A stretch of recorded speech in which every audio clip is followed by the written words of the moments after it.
pop, the strange sound of a food tray hitting someone, followed by the rustle of tomato sauce and hot soup spilling out. Everyone around me fell silent. The buzz of conversation vanished as if someone had pressed a mute button. The cafeteria was so quiet that I could clearly hear the clinking of a spoon or fork dropping somewhere in a corner. Aria stood there, her left shoulder and the back of her white shirt stained with a mix of red and orange. Ryan, meanwhile, put on a flustered act, shrugging as if it were just an accident. "Whoops, sorry, my bad." But the way he smirked told everyone the truth. There wasn't an ounce of sincerity in his words. Aria slowly turned around. I thought she'd cry or scream, but no. She glanced at her stained shirt, then looked up, locking eyes with Ryan. Her gaze was chilling, truly cold. It gave me goosebumps. Not sad, not angry, just like she was solving a tough equation. How do I handle this as efficiently as possible? Then she calmly slipped off her outer jacket, folding it as if nothing had happened, revealing a pristine white t-shirt underneath. No trembling, no embarrassment, just an odd, defiant pride. I watched as she stepped closer to Ryan, holding a glass of orange juice. No one stopped her. No one said a word. And then she splashed the juice right onto his chest. Not forcefully, but just enough to soak the designer jacket he'd been bragging about all week. "My bed," she said. Her voice was light as a breeze, but each word hit the floor like cold stone. Ryan stood frozen like a statue. 1 second, 2 seconds. I don't know what was going through his mind, but the entire cafeteria, it felt like we'd just witnessed a masterclass in retaliation. No shouting, no violence, but absolutely, unmistakably not weak. Zane Turner had no idea that the new girl he intended to bully was the very one who would bring his entire reign crashing down. The bus brakes hissed softly in the crisp morning air as the doors opened and a petite girl stepped down, her hair neatly tied back, an old fraying backpack slung over one shoulder. Aria Daniels. Her eyes quietly scanned the gates of Clear Ridge High School, more like a soldier sizing up a battlefield than a student arriving at school. This was her 4th school in 3 years. No one asked why, and Aria didn't plan on explaining. With every transfer, she had learned the same lesson. Survive by becoming invisible. Stay quiet, stay unnoticed, and most importantly, stay unattached. It was the only way she knew to protect herself. The hallway buzzed with life. The squeak of sneakers on tile, lockers banging open and shut, bursts of laughter and chatter. Everyone seemed to belong somewhere. Everyone had their group. Except Aria. She moved alone, unnoticed and unbothered. Her only goal was to blend into the background. Then she saw him. Zane Turner. He didn't need to speak to dominate the space. Tall, broad-shouldered, with a sharp haircut and the kind of smug confidence that made people look twice, Zane moved like the world belonged to him. One hand casually leaned against a locker, the other spun a football with effortless precision. The way students parted to let him pass, the exaggerated laughs from his circle of jocks. Everything about him screamed unchallenged power. Zane noticed Aria too, a new face, unreadable but clearly unafraid. That intrigued him. As she walked past, her shoulder was shoved, deliberate. Her books fell to the floor. She paused, knelt down, began collecting them. Snickers echoed from the group in varsity jackets nearby. Then came Zane's voice, smooth and mocking. "Oh, sorry. Didn't see the princess coming through." Aria didn't react. She said nothing, just continued picking up her books. Zane stepped closer, eyebrow raised, voice dropping lower, more provocative. "Hey, I'm talking to you. Playing deaf now?" Time seemed to slow. Aria stood up, turned, and met his eyes, not with fear, not with anger, but with a cold, unwavering calm. "You just made a mistake," she said. Zane scoffed, let out a short, dismissive laugh. "Who do you think you are?" Aria didn't answer. She simply turned and walked away, as if the exchange hadn't happened at all. Zane was left standing there, frozen in the middle of the hallway, his smirk faltering. He wasn't used to being ignored. He certainly wasn't used to being challenged. But what he didn't know was that from that moment on, he had stepped into the most dangerous game of his life. And he wasn't the one holding the pieces. The lunch bell rang, and students flooded the cafeteria like a familiar current. Inside, the tables were arranged by an unspoken hierarchy. At the center sat Zane Turner's group, the royal table, reserved only for those deemed worthy. Aria Daniels entered with a simple tray, sandwich, bottled water, and a small notebook set neatly beside them.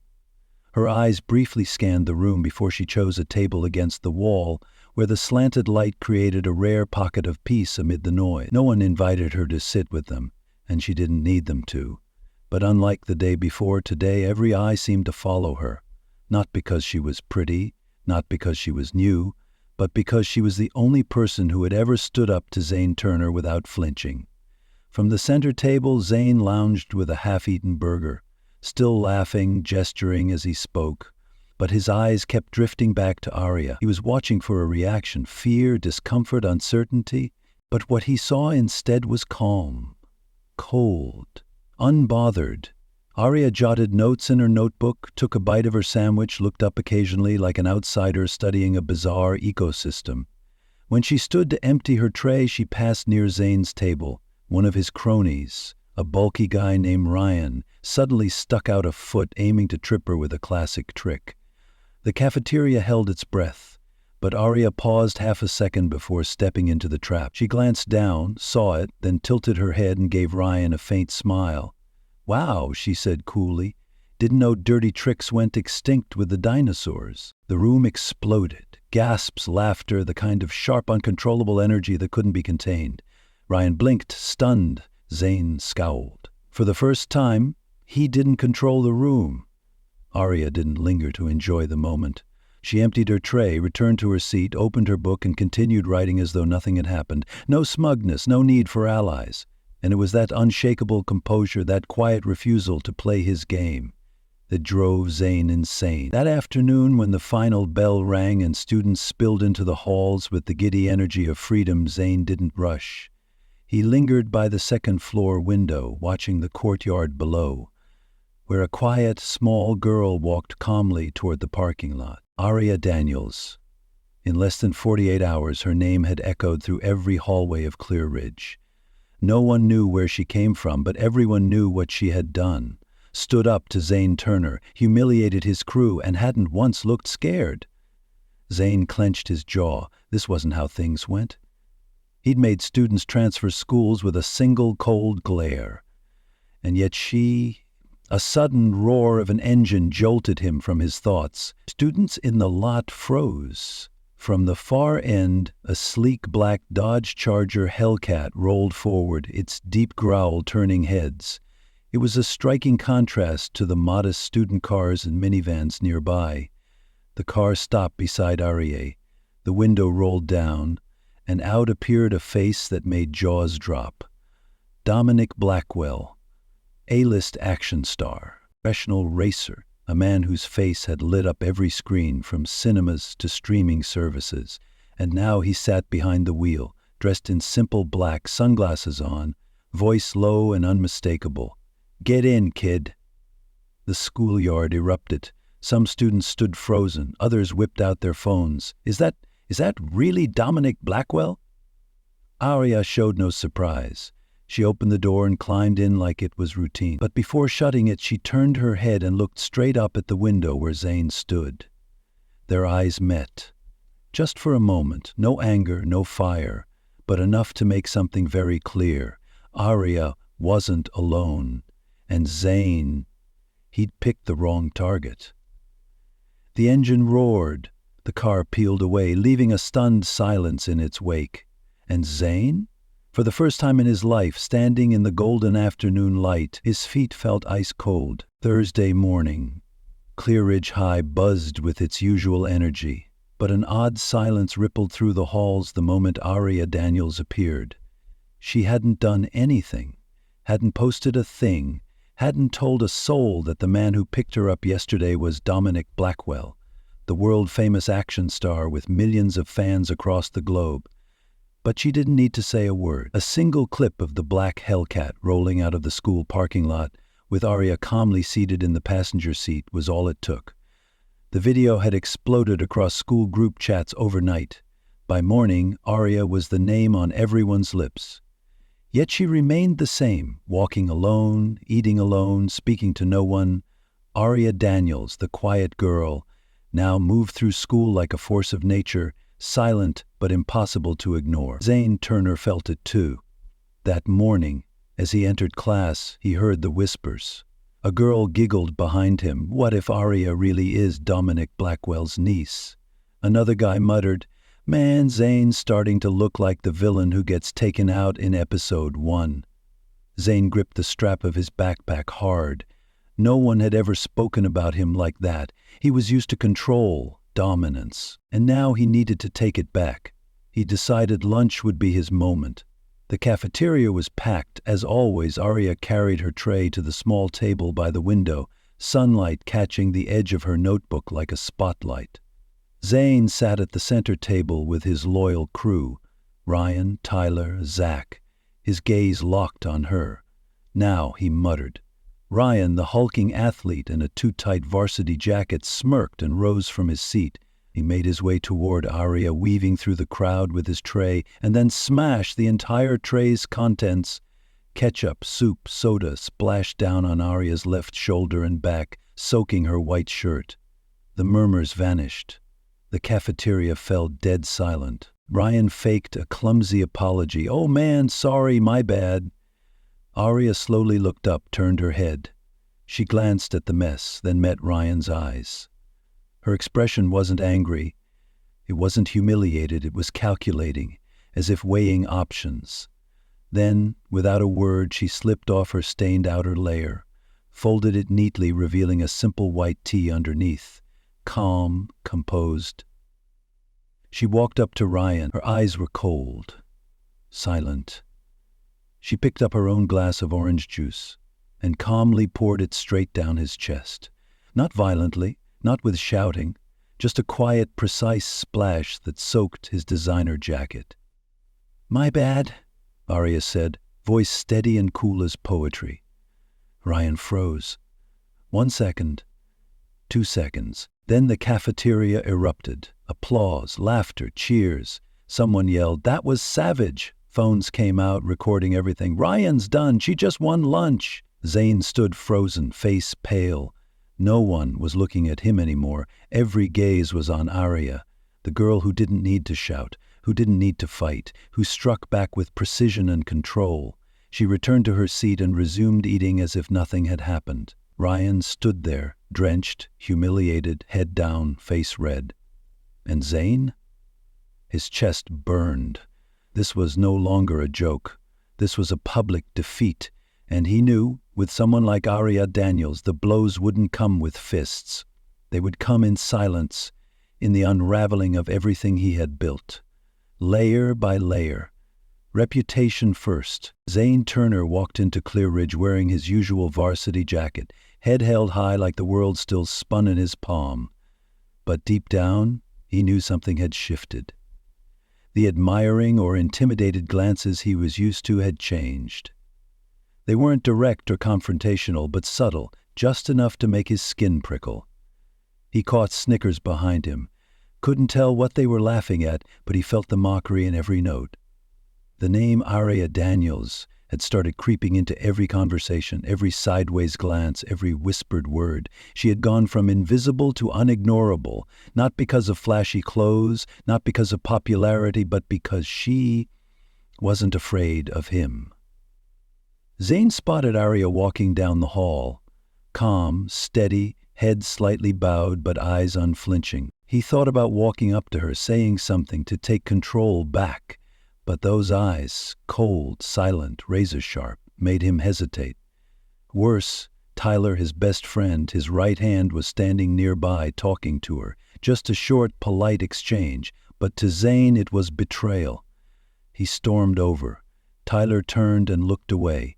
Aria glanced at Zane once, closed her notebook, and walked off without a word. That afternoon at football practice, Zane barked commands like usual, trying to reassert his authority, but no one jumped to obey. Even Ryan, his usual yes man, shrugged when Zane yelled at him, "Chill out, man, you're not the coach." A few others snickered. Zane stood frozen, heat flooding his face. For the first time, he felt like a stranger in his own circle. That night he scrolled through old messages. Conversations once harmless in his eyes, now dripping with cruelty. Mocking a girl for her acne, laughing at a teacher's accent, bragging about intimidating a new kid just because he didn't like his face. Now every message felt like a loaded trap. His fingers trembled as he deleted them, one by one, but instead of relief, all he felt was emptiness. It wasn't Aria he feared. It was that she might know too much. The next morning, things got worse. Aria opened her locker and found a ragged cloth doll, slashed across the throat, smeared with fake blood, and a note scrawled in red. "Leave or something worse will happen." She didn't scream, didn't rage. She wrapped the doll in her coat and walked calmly to the principal's office. Minutes later, the intercom blared. All teachers were to inspect student lockers and report any threatening behavior. Zane paled. He hadn't left evidence. He was sure of it. But it felt like someone was peeling back the layers, slowly, mercilessly, dragging everything he'd buried into the light. That evening he sat alone on the bleachers by the sports field. No one called his name. No one asked him to hang out. The people who once orbited him now passed in silence. And when Aria walked by, she didn't spare him a glance, didn't throw hate his way, only calm indifference. That's when Zane knew. The mask he'd worn for years was starting to crack. And the scariest part wasn't that Aria had struck back. It was that she didn't have to. She just stood there, steady, quiet, letting the world shift around her, while he slowly spiraled into the shadow he'd cast over everyone else. Zane Turner had no idea that morning would be the one to completely upend his place at Clear Ridge High. He walked the hallway as usual, trying to reconstruct his confident stride, chin lifted high, ears closed to the soft murmurs around him. But something was different. Not the silence of fear he once commanded, but the stillness before a storm. Up ahead, a crowd had gathered around the lockers. As he got closer, he saw them, sheets of colored A4 paper taped to the doors, each one displaying screenshots of messages, group chats, comments. Cruel jokes, slurs, body-shaming insults, all bearing his name, Zane Turner. His eyes locked onto the words like blades cutting through the image he'd spent years building. He reached out to tear them down, but his hands trembled. The students around him no longer whispered. They stared, not in fear, but in disappointment, disgust, or, worse, pity. One message read, "That stuttering kid Jackson, listening to him talk is brain torture." Another, "That flat-chested 10th grader trying to be a hot girl, gross." And beside each post was a photo of the person he'd mocked, the very faces he had turned into punchlines. Zane turned toward Tyler, his right-hand man, his brother in arms, but Tyler had stepped back, eyes down. Zane opened his mouth, but his throat locked. He wanted to scream that it was old, that it was a joke, but the way everyone looked at him, silent, damning, made every excuse crumble. Then he saw her, Aria, leaning against the opposite lockers, not smiling, not gloating, just watching, like she was waiting, not to see him fall, but to see how he would face himself. Red-faced, fists clenched, Zane stormed up to her, voice shaking with fury. "You did this, didn't you?" Aria didn't nod, didn't deny it. Her voice was calm, quiet, sharp as a blade. "I didn't have to do anything. You did it all yourself." It hit him like ice water. Zane looked around.